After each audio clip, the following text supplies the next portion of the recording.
에 계신 분들과 인사를 좀 나누겠습니다. 사랑합니다. 축복합니다. 사랑하는 우리 교우 여러분, 이 시간에 말씀 가운데서 우리 주님을 만나 뵐 수 있기를 바랍니다. 매년 이맘때쯤 되면 제가 똑같은 성경 본문, 똑같은 제목으로 전하는 말씀이 있습니다. 겨울 전에 어서 오라. 오늘 이 말씀입니다. 여러분, 겨울이 다가오고 있습니다. 겨울이. 인지 가을은 아름다우면서도 쓸쓸하다고 하는 감정이 우리에게 스며듭니다. 왜 그러느냐 하면 계절에 겨울이 있듯이 내 인생에도 겨울이 있다, 마지막이 있다라고 하는 사실을 떨어지는 낙엽 가운데서 우리가 생각하기 때문에 그렇습니다. 곧 겨울이 다가옵니다. 자연을 주관하시는 이것은 하나님의 섭리입니다. 이 질서는 누구도 저항할 수가 없습니다. 우리 모두 다 가게끔 되어 있습니다. 남은 시간을 헤아려 볼 줄 알아야 됩니다. 내 인생의 겨울이 언젠가는 분명히 다가온다고 하는 사실을 깊이 있게 우리가 생각할 때 세상의 욕망에서 자유로워질 수가 있습니다. 하나님의 사명 앞에 더 집중할 수가 있습니다. 겨울이 되면 동물들은 겨울에 대해서 대비를 합니다. 철새들은 너무 추우니까 따뜻한 남쪽으로 날아갑니다.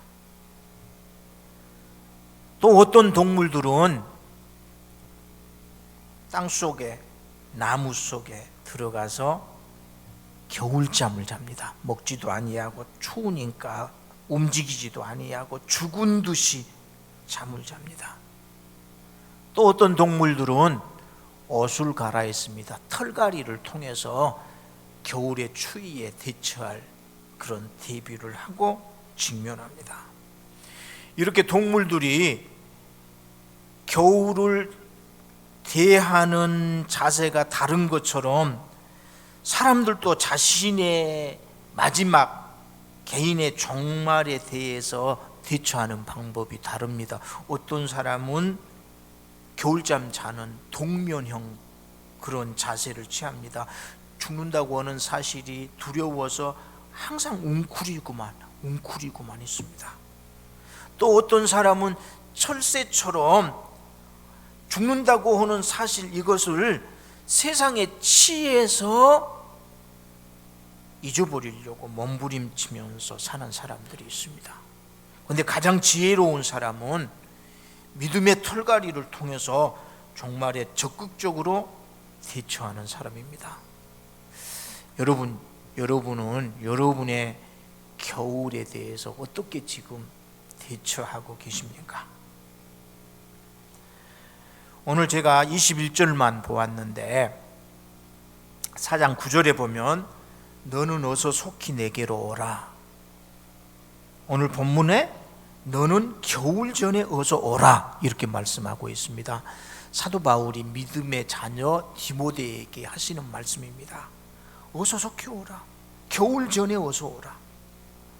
사도 바울은 지금 겨울이 다가오고 있는 것을 보면서 자신의 인생의 겨울이 다가오고 있다고 하는 것도 예감하게 된 겁니다. 내가 살 날이 얼마 남지 않았구나.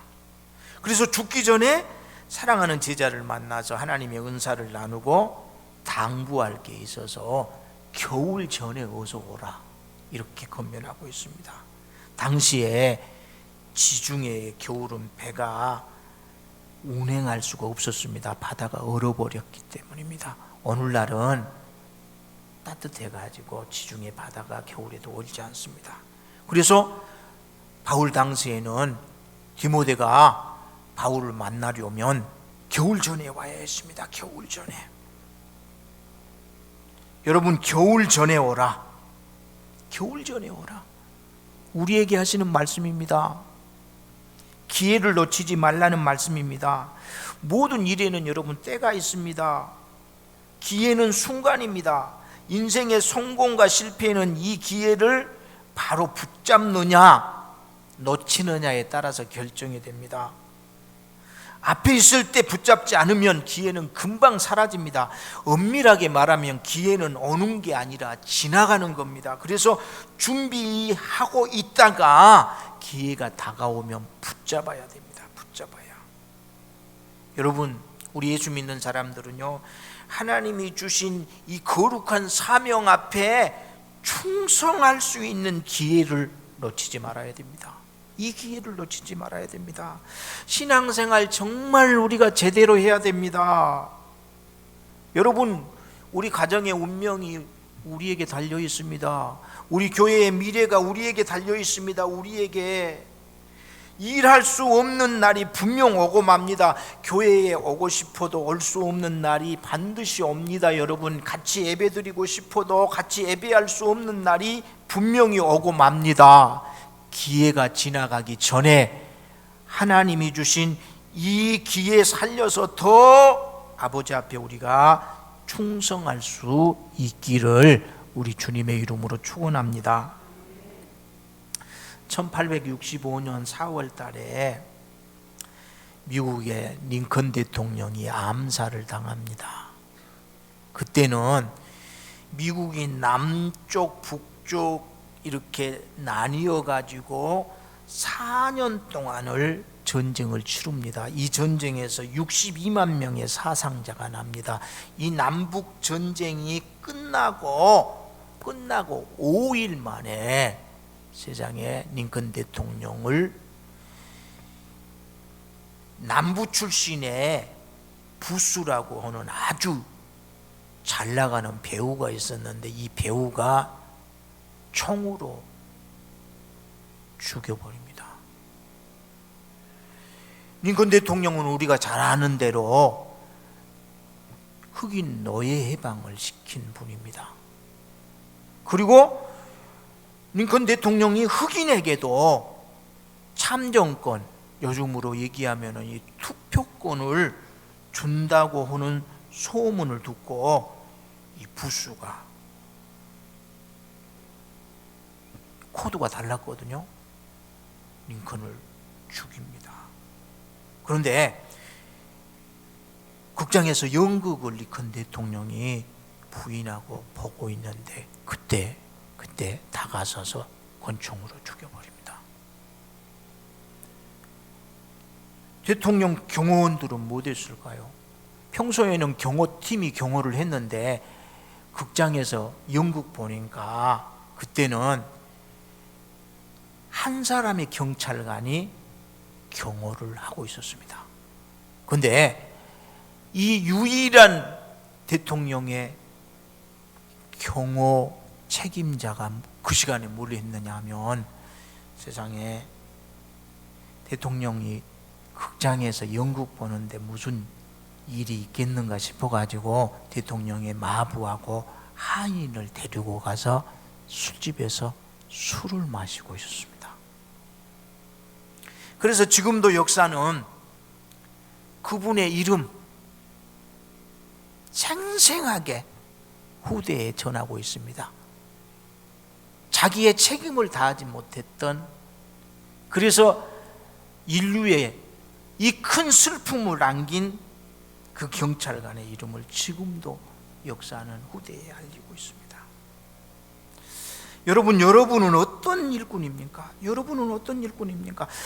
이 경찰관이 당시 대통령의 경호 책임자가 아니었다라고 하면 그가 딴 데서 무슨 일을 해도 문제가 되지 않습니다. 그런데 그 당시 그는 가장 중요한 대통령의 경호 책임자였습니다. 책임을 감당하지 못했기 때문에 그는 아주 저주스러운 이름이 돼버린 겁니다. 여러분, 교회의 직분은 책임입니다. 사명입니다. 사명입니다. 감당할 수 없다면 여러분, 정말 교회의 직분은 맞지 않아야 됩니다. 책임은 감당하지 못하면 하가 됩니다. 하가 됩니다. 지난 주일날도 제가 정말 아픈 마음으로 말씀을 드렸습니다. 교회 연말이 되면은 새해 일꾼들 임명해야 되거든요. 근데 교회 안 나오신 분들도 제법 있습니다. 제가 내려놓을 수 없어서 명단에다 넣기는 하는데 이건 책임을 다하지 못하면 화가 되거든요. 화가.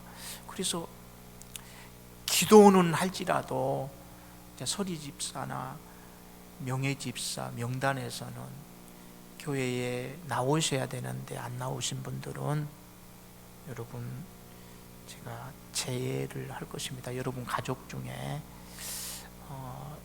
이름 빠지면 서운하게 생각하지 마시고 더 눈물로 기도하시기를 바랍니다. 책임을 다하지 못하면 안 됩니다. 그래서 코로나 때문에 이 상황을 제가 전부 고려합니다. 그래서 건강 때문에 교회를 못 나오신 분들도 그건 어쩔 수 없는 일이라 다 생각을 합니다. 근데 교회에 오셔야 되는데 교회에 참석을 안 하신 분들은 이제 재직 명단에서 제외가 되니까 여러분들이 상처가 없기를 서운히 생각하지 마시고 더 많이 그분들을 위해서 기도해 주셨으면 하는 바람을 드립니다. 이 책임을 다하지 못한 이 안타까운 경찰관하고 비교할 수 있는 이들이 있습니다. 여러분, 세계에서 제일 작은 나라가 있습니다. 전 세계의 나라가 몇 개나 될까요? 참 여러분, 이건 곤란한 그 얘기입니다. 어떤 기관에서 발표하느냐에 따라서 세계 나라 숫자가 달라집니다. 왜냐하면 우리나라는 한 국가로 보는 나라인데 북한에서는 나라로 보지 않는 국가가 있고, 반대로 북한에서는 한 나라로 보는데 우리나라에서는 나라로 인정하지 않는 그런 나라들도 있거든요. 그런데 유엔 회원국은 전 세계적으로 195개국입니다. 195개국.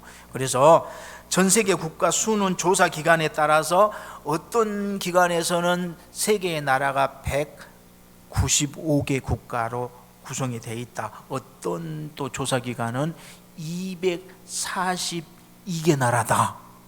이렇게 얘기를 합니다. 중국의 홍콩, 마카오 이런 도시들은 어떤 조사에서는 독립국가로 봅니다. 그런데 어떤 조사에서는 중국 한 나라에 소속된 도시로 보거든요. 그런데 공식적으로 누구나 인정하는 195개 나라 가운데서 제일 작은 나라가 있습니다. 제일 작은 나라. 우리나라는 여러분, 우리나라가 작다 하는데 사실은 작은 나라가 아닙니다. 물론 우리 남한이 면적으로 보면 전 세계 국가에서 107번째로 큽니다. 107번째. 그러니까 큰 나라는 아니거든요. 그런데 인구수로 하면은 남한의 인구가 전 세계에서 국가 수로 28입니다. 28이. 작은 나라 아니죠. 그런데 전 세계에서 가장 작은 나라 바티칸 시국입니다. 바티칸 시국. 여러분, 교황청이라고 더 잘 알고 계시죠? 교황청. 이건 국가입니다. 국가. 이탈리아의 로마 시내에 있는 몇 교회하고 교황이 사는 궁전이 이제 전 용토인데, 이건 이탈리아 정부하고는 전혀 다른 독립국가입니다. 독립국가. 그래서 우리나라에서도 바티칸 이 교황청하고 수교 맺어가지고 영사나 대사 파견을 하거든요. 근데 물론 이제 그쪽에 파견된 대사는 다른 나라 대사가 겸임을 해서 그렇지 대사가 있습니다. 근데 이 바티칸 시국의 국민들은, 그 나라 국민들은 다 이제 교황청에서 일하는 사람들입니다. 근데 언어는 공식적으로 이탈리아어를 쓰는데 이 바티칸 시국의 국민들 가운데 상당한 숫자가 스위스 국적을 가지고 있습니다. 스위스 국적.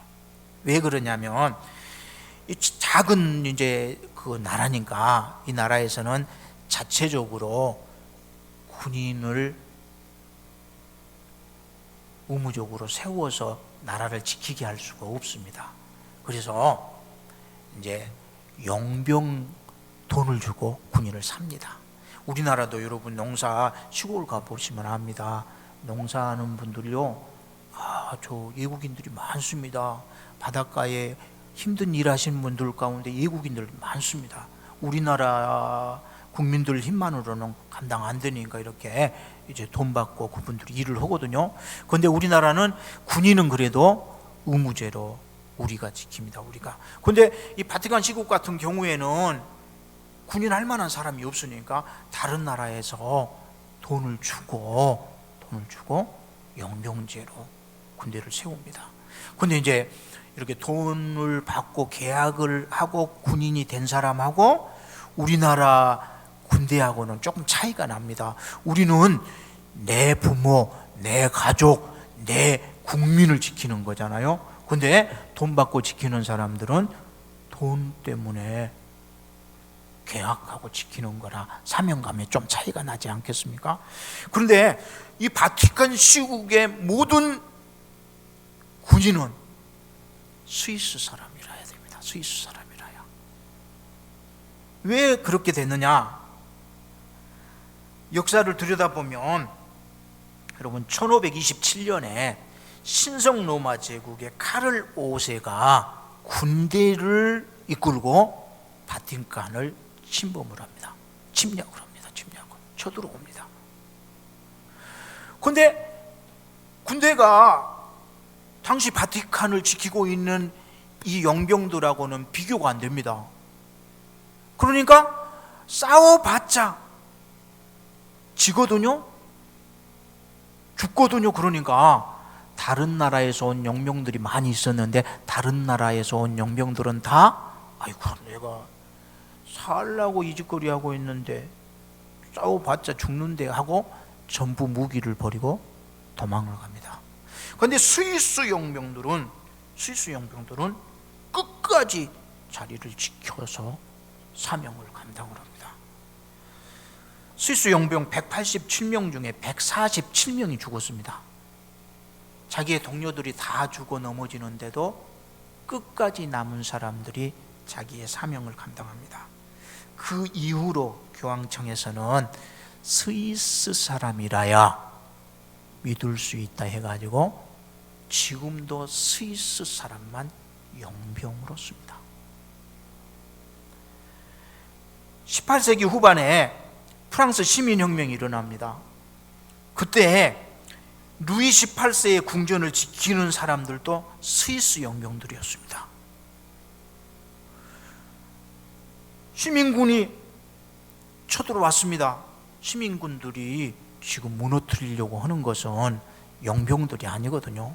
이 사람들은 죄 없는 사람들이잖아요. 독재자를 무너뜨리려고 왔거든요. 그래서 이 용병들에게 도망갈 길을 열어줍니다. 당신들을 우리가 해치려고 온 게 아니다. 당신들이 계속 저 독재자 편에 있으면 죽는다. 그러니까 무기를 버리고 당신들 고국에 가서 잘 먹고 잘 살면 된다. 길을 열어줬습니다. 그런데 스위스 용병들은 이렇게 얘기를 합니다. 아직 계약 기간이 남아 있습니다. 우리 돈 받고 일하지만 계약 기간이 아직 남아 있는데 약속 어기고 어떻게 우리만 살겠다고 갑니까? 못 갑니다. 그래서 스위스 용병 700명 전원이 다 죽습니다. 자, 여러분은 어떤 일꾼이 되고 싶습니까? 링컨 대통령의 경호를 맡았던 그 경찰관의 모습으로 하나님 앞에 서고 싶습니까? 아니면 역사 속에서 자랑스럽게 우리가 소개할 수 있는 이 교황청을 지키는 스위스 용병과 같은 자세로 여러분 사명 앞에 서고 싶습니까? 저는 겨울이 다가옵니다. 우리가 하나님 일을 할 수 있는 기회가 항상 있는 것 아닙니다. 주어진 이 시간만큼 우리가 진정으로 죽도록 사명 앞에 충성할 수 있기를, 그런 우리 세움 교회 되기를 우리 주님의 이름으로 축원합니다. 그 다음에 여러분, 관계를 회복할 기회를 우리가 놓치지 말아야 됩니다. 관계를 회복할 기회. 제가 오늘 21절만 읽었지만 4장에 보면 네가 올 때 특별히 마가를 데리고 오라고 하는 사도 바울의 당부가 나옵니다. 마가는 이 사도 바울하고 1차 전도 여행 때 같이 팀을 이뤄서 사역을 했던 사람입니다. 그런데 그때 도중에 아파가지고 보름 동안을 혼나게 됩니다. 그래서 팀원이 아파버리니까 전체적인 이 전도팀이 움직이지 못하고 마가 간호에만 집중을 했거든요. 사도 바울도 15일 동안 이 계획이 차질이 생겼지만서도 중단하고 기도하고 마가만 돌봤는데, 마가가 건강해서 문제에서 해결돼 가지고 회복이 되니까 어떻게 됐느냐, 무섭거든요. 또 언제 죽을지 모르겠다 싶어 가지고 세상에 집으로 가버립니다. 집으로. 그래서 사도 바울이 세상에 이 큰 일을 이렇게 책임감 없이 감당하다니 화가 나가지고 두 사람의 관계가 벌어져 버립니다. 2차 전도 여행을 하려고 할 때 마가가 또 찾아와서 나도 팀에 합류하겠습니다 그랬더니 사도 바울이 책임감이 부족한 사람은 안 됩니다 하고 노 했습니다. 그래서 두 사람이 갈라져 버립니다. 그런데 겨울이 다가오는 것을 예감한 바울이, 당신 인생의 겨울이 다가오는 것을 예감한 바울이 마가하고 관계를 회복하고 싶어서 마가를 데려오라고 한 겁니다. 마가를 데려오라. 여러분, 우리에게도 겨울 전에 꼭 만나야 될 마가가 있습니다. 누구의 잘못을 떠나서 마음이 서로 아프게 된 것은 사실입니다. 이런 이가 있다면 꼭 만나서 여러분 회복해야 됩니다. 관계를 회복해야 됩니다. 너희가 서로 사랑할지니 사랑은 허다한 죄를 덮느니라. 여러분, 관계 회복은 덮음으로 시작이 되는 겁니다. 덮음으로. 상대의 허물과 잘못을 알고도 덮어주려고 할 때 상대가 달라지게 됩니다. 요즘 여러분, 덮어주는 이 모습을 찾아보기 어렵습니다. 여튼 요즘은 막 들춰내는 것만 사명감으로 알고 사람들이 들춰내기만을 힘쓰거든요. 창세기 9장에 노아가 술에 취해가지고 낮에 발가벗고 장막에서 자고 있었습니다. 그런데 이걸 둘째 아들이 보고 세상에 그걸 나발을 불고 다닙니다. 자기 형 동생 찾아다니면서 아버지가 완전히 노망했나 보다. 대낮부터 술 드셔갖고 장막에서 다 벗고 자는데 가관이다. 근데 세상에 없는 말 한 것은 아니거든요. 없는 말 한 것은 아닙니다. 그런데 나중에 함이 하나님의 저주를 받습니다. 하나님이 원하시는 것은 그런 삶이 아니라는 거거든요. 이 얘기를 들은 세상의 셈하고 야벳은 어떻게 합니까? 아버지의 그 실수한 모습을 볼 수가 없어서 뒷걸음질 쳐 들어가서 이불로 아버지를 덮고 나옵니다. 나중에 하나님께서 이들에게 축복을 하십니다. 하나님은 여러분 우리의 허물을 덮어주시는 분입니다. 덮어주신 우리 하나님께서 우리에게 원하시는 삶은 뭡니까? 덮어주는 삶입니다.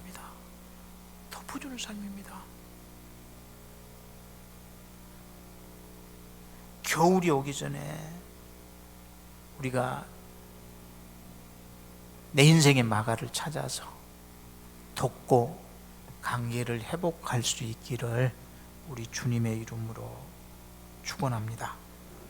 그 다음에 여러분, 사도 바울이 책은 가죽 종이에 쓴 것을 좀 가져다 달라 이렇게 부탁하는 게 오늘 본문 디모데후서 4장에 나옵니다. 가죽 종이에 쓴 거, 성경을 얘기합니다. 성경. 여러분, 지금은 인쇄술이 발달해 가지고 성경책이 아주 작습니다. 가볍습니다.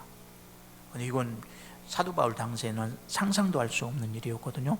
가죽 두루마리에다가 새겼기 때문에 어마어마했습니다.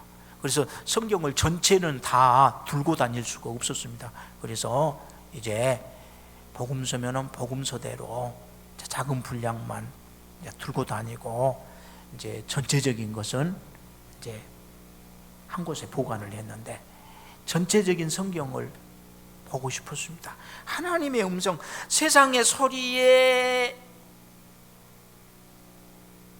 휘둘렸던 자신의 삶이 아닌가 싶으면서 하나님의 음성을 듣기를 소망했습니다.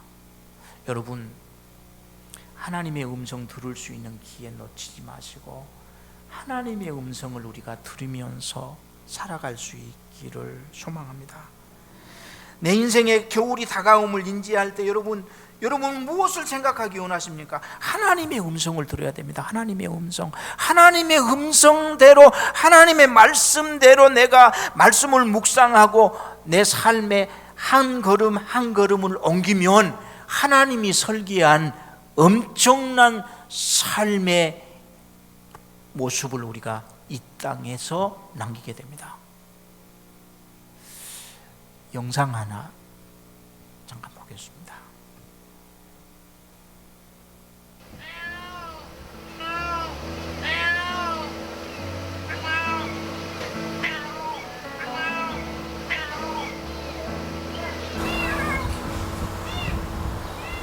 엄마가 왔다 갔다 하면서 보는 거 보고 여기 안에 있나 보다.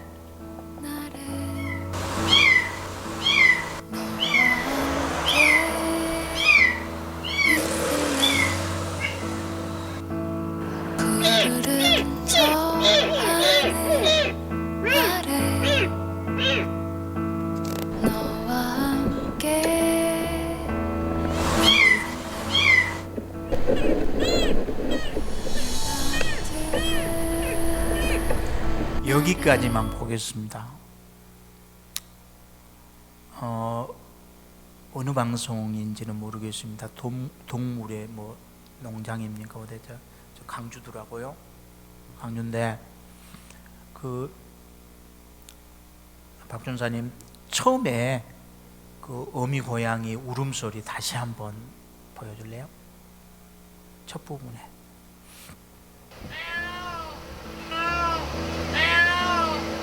자, 저 울음소리입니다. 저 울음소리, 고양이 울음소리. 밤에 계속 울면은 굉장히 싫지요. 그런데 저 어미 고양이가 3일 동안을 저렇게 울었더라고요. 사람들이 하도 나고 뭔 일인가 싶어가지고 신고를 했는데, 왜 3일 동안 울었느냐? 사람이 지나가면은 더 도와달라고, 더 사람을 바라보면서 저 지붕에서 더 애절하게 사흘 동안을. 구조대가 가서 보니까 새끼 한 마리가 그 기둥 벽에 빠져가지고 엄달싹싹 묻하고 죽어가고 있는 겁니다. 근데 어미가 사람들이 지나가면 지붕 위에 올라가서 우리 새끼 좀 살려달라고 하고 울고, 사람이 없으면은 그 새끼가 빠져 있는 데 와서 엄마 여기 있으니까 조금만 힘내, 엄마가 살려줄게 하고 울더라고요. 그래서 이제 벽을 한쪽 이제 깨가지고 고양이를 살리고 수의사가 건강검진하고 돌보면서 저 장면 끝나더라고요. 저한테 너무 큰 울림이 있었습니다. 목사인 저에게 저 고양이의, 어미 고양이의 울음소리가 새끼를 살렸잖아요. 여러분, 저 어미 고양이의 울음이 새끼를 살렸잖아요. 자기가 구한 게 아니잖아요. 어미 고양이의 울부짖음이 새끼를 살렸다니까요. 그런데 연목사, 너는 네 이웃의 영혼을 위해서 저 어미 고양이의 심정으로 기도하고 있느냐라고 하나님이 저에게 말씀하시는 것 같아가지고 제가 너무너무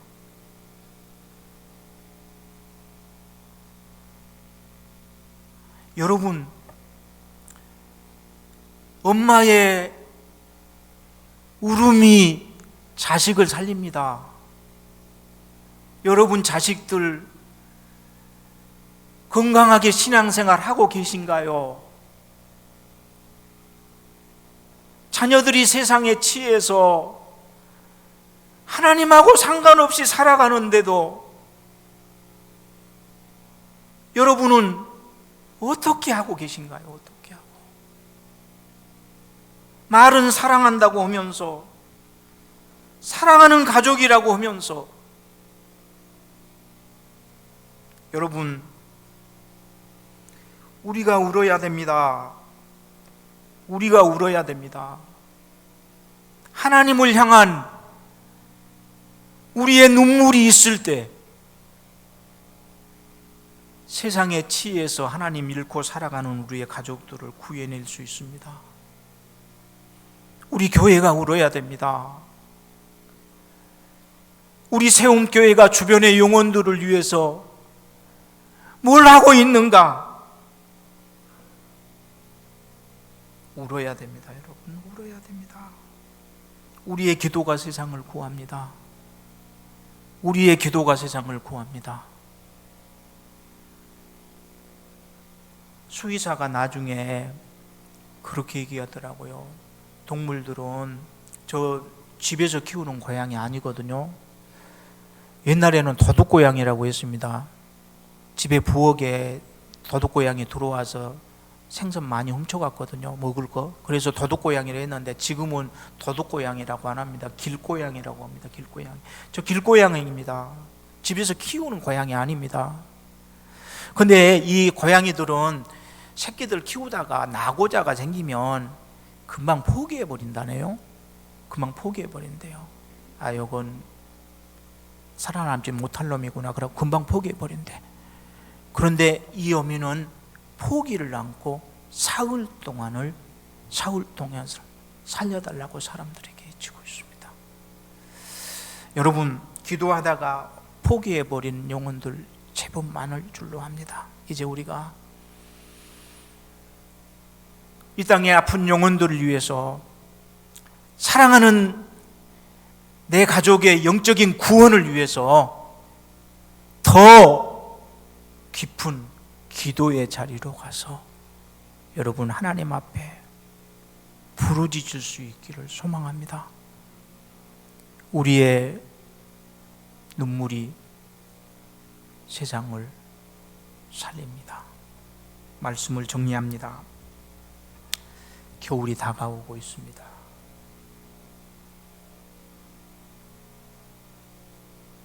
언젠가는 여러분, 우리에게서 하나님의 일할 수 있는 기회가 떠납니다. 언젠가는 우리에게서 관계를 회복하고 싶어도 손쓸 수 있는 시간이 지나가 버립니다. 언젠가는 우리가 하나님의 음성을 들을 수 있는 기회도 놓치게 됩니다. 겨울이 오기 전에, 기회가 지나기 전에 기회를 붙잡고 우리 주님이 기대하시는 삶으로 우리의 남은 생을 장식해 갈 수 있기를 우리 주님의 이름으로 축원합니다. 기도하겠습니다. 하나님 아버지, 겨울 전에 어서 오라. 아버지가 저희들에게 주시는 이 말씀을